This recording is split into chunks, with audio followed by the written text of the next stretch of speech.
Iran के 3 दशकों तक सर्वोच्च नेता रहे अयतुल्ला अली खामनेई के राजकीय अंतिम संस्कार में शामिल होने के लिए भारत से कई राजनीतिक दलों के दिग्गज नेता आज ईरान रवाना हो रहे हैं। इस ऐतिहासिक और बहुदिवसीय शोक सभा के लिए ईरान सरकार ने भारत के कई प्रमुख नेताओं और धर्मगुरुओं को औपचारिक निमंत्रण भेजा है।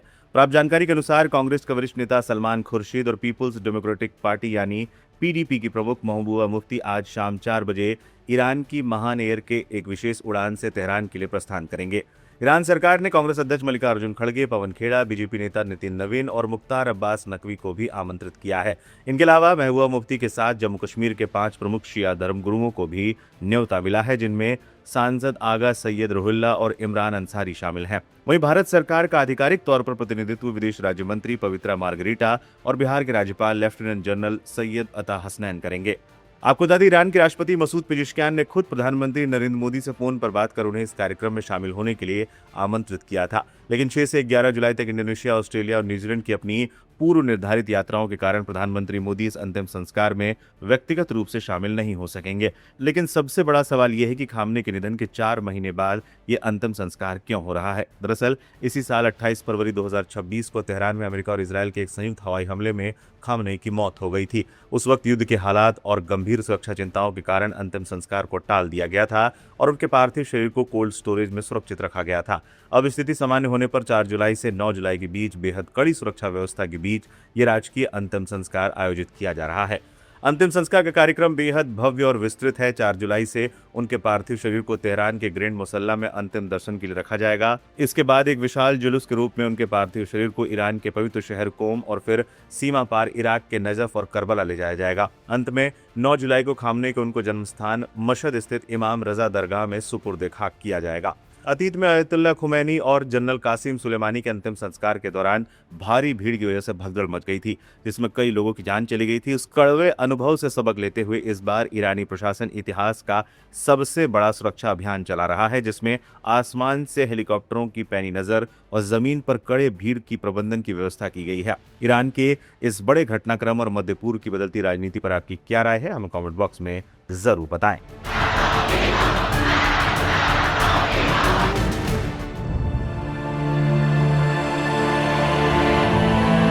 ईरान के सर्वोच्च नेता अली खामनेई के राजकीय अंतिम संस्कार में भारत किसे भेज रहा है, ये सवाल इस वक्त कूटनीतिक गलियारों में सबसे ज्यादा चर्चा का विषय बना हुआ है। 2024 में जब ईरान के राष्ट्रपति इब्राहिम रईसी का हेलीकॉप्टर हादसे में निधन हुआ था, तब भारत ने अपने उपराष्ट्रपति को भेजा था। लेकिन अब खामनेई के अंतिम संस्कार में भारत एक अपेक्षाकृत निचले स्तर का प्रतिनिधिमंडल भेज रहा है। इस फैसले ने भारत की विदेश नीति और अमेरिका इजराइल के दबाव को लेकर एक नई बहस छेड़ दी है। आइए समझते हैं क्या है पूरा मामला। जाने माने विदेश नीति एक्सपर्ट डॉक्टर ब्रह्म चेलानी ने इस फैसले पर तीखे सवाल उठाए हैं।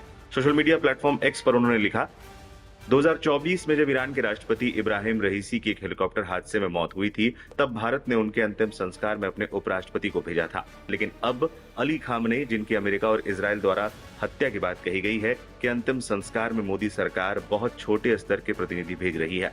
खामनेई ईरान के सिर्फ धार्मिक गुरु ही नहीं बल्कि देश के मुखिया भी थे। इस फैसले से लगता है कि मोदी सरकार का झुकाव अभी भी उन देशों की तरफ है जो ईरान पर हमला कर रहे हैं। बड़े नेताओं को अंतिम संस्कार में ना भेजकर भारत सरकार शायद अमेरिका और इजराइल को नाराज करने से बचना चाहती है।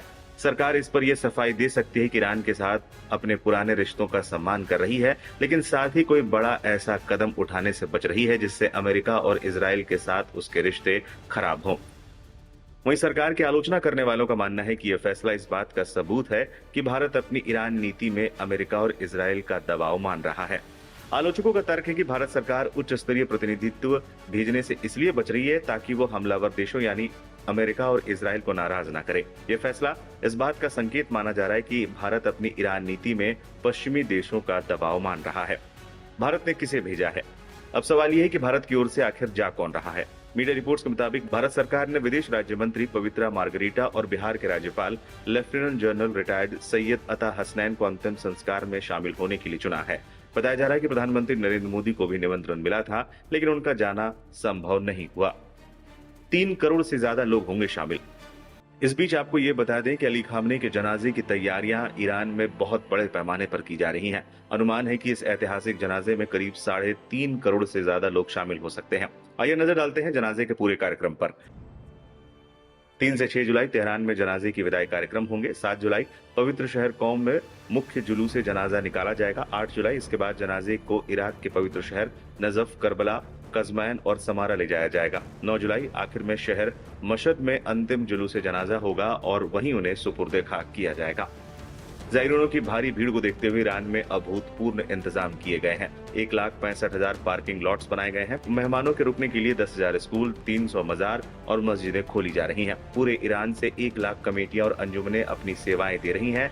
अरबाइन की तरह ही रहने और खाने पीने का पूरा कैंप और सेवा संस्थानों की तरफ से किया जा रहा है। अगर भारत से कोई इस जनाजे में शामिल होने के लिए जा रहा है तो उसके लिए बेहद जरूरी हिदायतें जारी की गई हैं। हिंदुस्तानी ज़ायरीनों को दिया गया खास वीजा सिर्फ 10 दिनों के लिए मान्य होगा। सभी को 9 जुलाई 2026 से पहले ईरान में दाखिल होना जरूरी है। 10 जुलाई 2026 के बाद ये वीजा अपने आप खत्म हो जाएगा और इसकी मियाद किसी भी सूरत में बढ़ाई नहीं जाएगी। इस पूरे मुद्दे पर सरकार का नजरिया कूटनीतिक संतुलन का हो सकता है।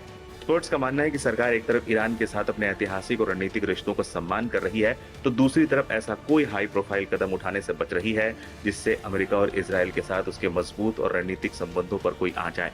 कुछ लोग इसे भारत की संतुलित कूटनीति का बेहतरीन उदाहरण बता रहे हैं, तो डॉक्टर चिलानी जैसे आलोचक इसे पश्चिमी देशों के दबाव के रूप में देख रहे हैं। फिलहाल सरकार की तरफ से इस आलोचना पर कोई आधिकारिक बयान नहीं आया है। इस कूटनीतिक कदम पर आपकी क्या राय है, हमें जरूर बताएं।